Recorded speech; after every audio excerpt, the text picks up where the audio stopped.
గ్రహణ సమయంలో దేవాలయాలని మూసేసి ఆ తర్వాత ఓపెన్ చేస్తున్నప్పుడు సంప్రోక్షణ చేయడం అంటే చూస్తాం. Right. అలా కాకుండా కూడా ఉందండి, ఓన్లీ దిష్టి కోసం మాత్రమే సంప్రోక్షణ చేయడం లాంటిది. మనకి మంత్రాల్లో చాలా ఉన్నాయండి. అవి కాకుండా మనకి ఇప్పుడు ఇల్లు ఉందనుకోండి, ఇంటికి పుణ్యవచనం చేసుకుంటాం కదండి. అలాగా శరీరానికి మంత్ర భాగం ద్వారా దిగ్బంధన చేసుకుంటాం. శరీరానికి అంటే ఇట్ స్మెల్స్.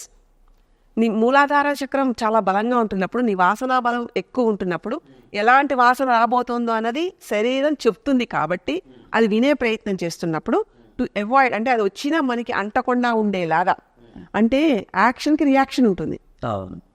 సో ఒకటి మనం వెళ్తున్నప్పుడు ఆ యాక్షన్ వల్ల బాడీ వాజ్ రియాక్టింగ్ హియర్, అది ఎవిడెంటికల్.